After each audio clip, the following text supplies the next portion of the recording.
Hey, what's up, everybody? I'm DJ Sixsmith. Welcome to Sit Down. Chris Webber here with us, five-time All-Star, one of the best to ever do it. C-Web, what's up, man? How are you? Good. How you doing? I'm great. So you had an amazing basketball career. I'm really interested in what you're doing post-basketball because people know you for the announcing stuff, but the cannabis space is a really interesting place to be, and you really care about the future of cannabis and the future of entrepreneurs in that space. So how did this brand new impact fund come together? Well, just over time, as soon as during my basketball days later in it, I really became involved with business and just became as competitive in it. I tried to be as I was in basketball, starting off as a rookie, really learning and building a great team and having mentors around. And so I was able to partner with Jason Wild. We had some conversations. He's one of the leaders in the cannabis industry. I've been in the cannabis industry for about 5.5 years, but just didn't, it wasn't the time to really announce or talk about things, hopefully just learn and be successful in the business. And then we came together and, our missions kind of aligned. I talked to him about just how hard it was for certain people to be in the business, let alone people of color or those without access or that are or those that don't have a voice. And him being a leader, he said, listen, from the top, it's really robust, it's going great. And if we invest right now in those that need an opportunity, really can make sure that going well, the industry will be going in a great place going forward. So a little bit of a zigzag and a maze, but came and met some great people, and now hopefully we get to do some great things. Well, I think it's really cool how you're shaping the next generation, even just changing the narrative, right? Just calling it cannabis as opposed to marijuana or weed. And obviously, we know what the situation is in the country, but why is it so important to change that narrative based on the history of this country? Well, I think, you can go all the way back to the 30s with tax laws or the 50s with the Boggs laws or 70s, making it Schedule 1. But I think really the most important thing is because, I always say, what is an athlete? Is an athlete myself that's been in the league 15 years, or is an athlete someone like my father that worked in a factory for 15 years or for 30 years? And so I talk to him on a daily basis. We have the same injuries, it's the back and your knee and things like that. And so one of the reasons why it's important to change the narrative is so that, we can start to research and continue to research all the wonderful benefits that you do get from it, whether it's, inflammation, mood enhancement, mood control, whether it is sleep assistance. So there's so many great benefits of it that I think one thing you have to do is kind of try to change the narrative of it just being demonized for so long. Hopefully let people open their minds up and do the research on their own. And I think if you do research on your own, you'll come to a pretty quick and clear, conclusive decision that, cannabis does have a lot of helpful healing properties. Yeah, if you compare cannabis to painkillers, I think you're going to come to that one pretty quickly. And in sports, like we're pushing painkillers all the time. Like this is the stuff that really should help people. When did that finally become the realization for you? Well, it became the realization for me during my playing days, from CBD. At the time, it was THC oil and things of that nature. I had surgeries, so many surgeries that, when you come off, I won't say the different type of drugs, but, you had to eat food with them. If you did, it still could eat through the lining of your stomach, would cause constipation, headaches, things like that. And so really just getting to meet some holistic doctors that had, their degrees and were truly doctors, but had kind of seen that, there were other ways of thinking to apply principles and things to it. And I was just excited to really get to learn. So it's been about 20 years for me now. And, I've just seen it grow and grow, but give credit to John Sally and other athletes before myself that were talking about the healing principles long before I even knew what cannabis was.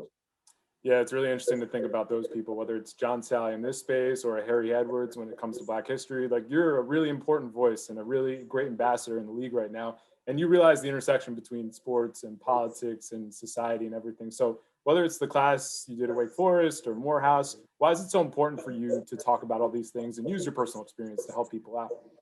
Well, I just want to start the conversations. I think that I can have conversations, tough conversations, and not be polarizing, have hard conversations and still be inclusive, and really just try to get to the point of the conversation as opposed to making little digs or always having to be right. You know, in the class I do with Coursera for Morehouse College, it's just awesome. You know, the conversations that we've started, the dialogue that we had, especially into interacting between the students there. And so for me, it's just more so hopefully to be a spark. You know, the next generation will take whatever we do and run and make it better. So hopefully I'll just throw something out there that they could catch that attaches to their heartstrings and that, you know, strengthens them when they want to protest, make a cause, or even just be there for someone during tough times. So it's been rewarding, and I've probably learned more than all the students in the class put together.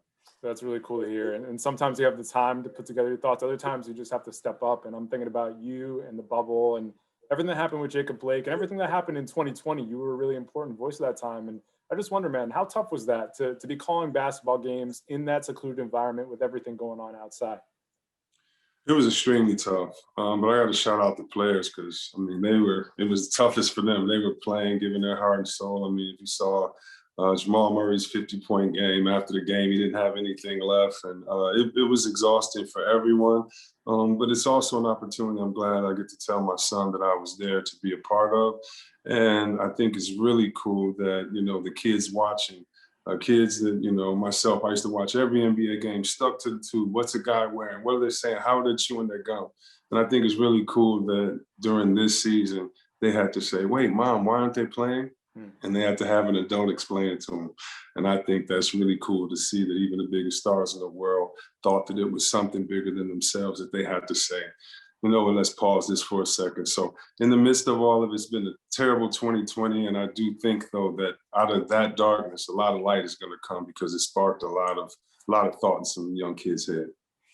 When I think about your basketball career, you had all these different amazing chapters from the start to the finish. What do you think were some of the biggest keys for you at all those different points, from Michigan to Sacramento to even the Detroit days at the end? What really propelled you to success? Wow, personally, in my personal life, is my relationship with God and having parents and great family and friends around. And so, in those tough moments, that's where you go to. And I have a really good village. So, whether I wanted them there or not, my father and mother were there, and parents and friends were there, you know, keeping me strong. And then I watched my father go in the factory every day and my mother teach all the time in their work ethic. And so I just knew at the end of the day, the only thing you can count on is what you can do. And the only thing you can do is work hard and give it your best shot. And so I just count that faith, friends, family, and hard work. We got some folks in Sacramento that are going to see this interview. So when I say Sacktown to you, what are the first couple of things you think about right off the cuff? Oh man, when you say Sacktown, it's funny. The first thing I thought of was the river because I used to live on the river all the time, or be on a boat fishing out there, hanging out with the water community. So that's cool. I think about all the trees, man. It's so dense with trees, and it's a beautiful, beautiful city. I think about the smiles of the people, the fans. They're crazy. The fans are stupid. Shout out to, you know, Sign Lady, my girl, and her husband, who's the bodyguard, but that's still, you know, my wife. And so, and it's just a great time. I just think about the people, man. The people are just wonderful. And that's really why I wanted to stay. That's why I didn't want to go anywhere else, because of the fans that was in that stadium every night. What do you think was the most underrated part of those teams? Because I know you're still tight with all those guys today. What don't we talk about enough with your teams there? I think what we don't talk about with Sacramento is, you know, how we played the right way. You know, there's so many teams that I admire and coaches that I admire today that use principles of our system. You know, starting with Golden State. You know, Steve Kerr is one of the best that's ever done it, one of the winningest players and coaches of all time. And to see, you know, some of those principles in there, you know, you have to give Coach Adelman, you know, they don't talk enough about our coaching. You know, Coach Adelman, Coach Wetzel, Elston Turner, you know, just Coach Carrill. So I think they don't talk enough about the coaching staff, the way that we played the right way with our passion and ball movement. And I don't think you can talk enough about the fans, because it's still, I've never been anywhere and heard anything like, you know, 20,000 cowbells. So it's, you know, it's one of the best places to play. Listen, man, that town and that city is definitely hungry for another team to go to the playoffs. When you look at the Kings right now, I mean, De'Aaron Fox is doing his thing. He could be in the All-Star game. Marvin Bagley has been great this year. What do you like about the Kings right now? I love the Kings are playing scrappy, man. I love the fact that Buddy Hill. I just love his game. He's just one of the best shooters in the game. He's so smooth. And I love the fact that Fox really has taken on the mantle. You know, being so young as he was, coming in and being a fan of the game, he got better and he was playing better, but he still had to learn to be a leader. And sometimes you just got to get mad. And he got mad over the summer. And he's always been a great player and a great kid, but now I think he's becoming a great leader. So that's fun to watch. If you're Luke Walton in there's a lot of different pieces that you just mentioned. What do you think is the best way to get success for that team long term? Oh man, I think he's doing a good job now. I think they're fighting. The West is tough, but I think for them it's all about playing with speed. Put your track shoes on and see if you can keep up with Fox because he's going to lead the way.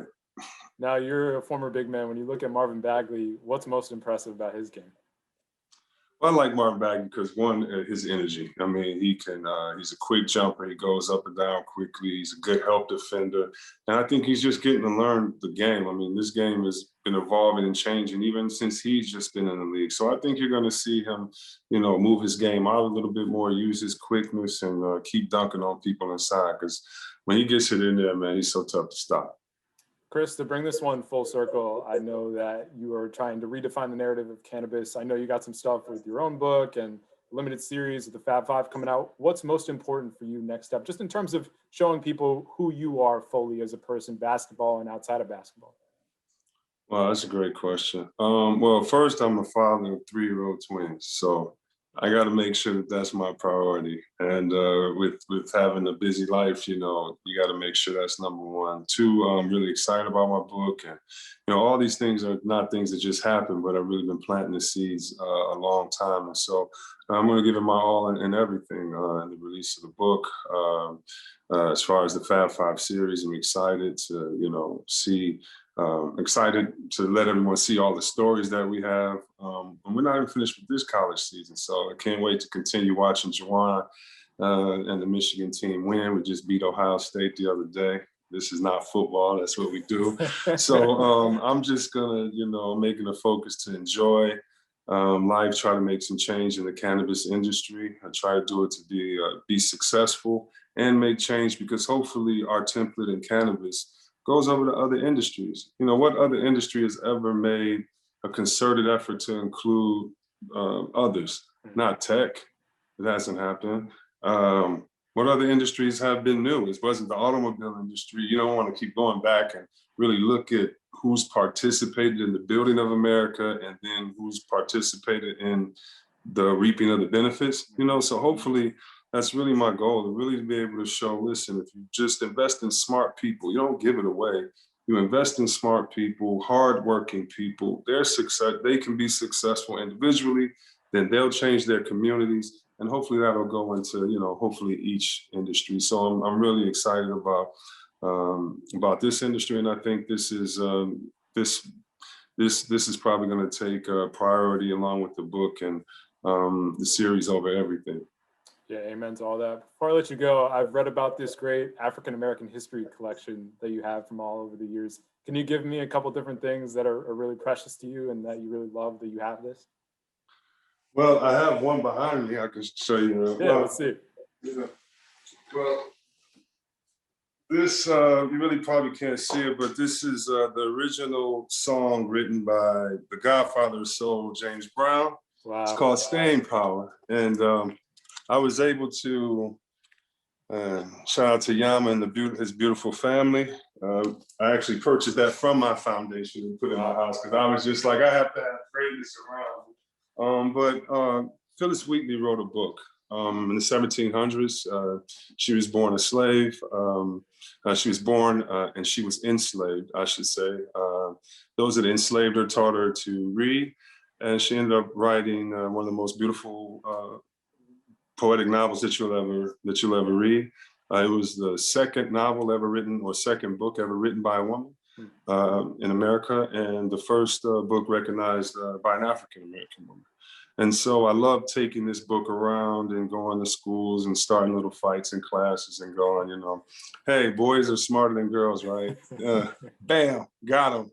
And then I tell a story about Phyllis Wheatley and how she did all this and how she was strong and how she wrote a book. And hopefully really what I do with all this stuff is just hopefully you can show people and kids or museums and things like that that, you know, people have had some tough lives. And if you look at what's come before you, it's been pretty tough, but, you know, look at what these great people have done in spite of, and you can do the same thing. And so a lot of these kids come from areas where, you know, it's tough to dream. It's a cap on dreaming.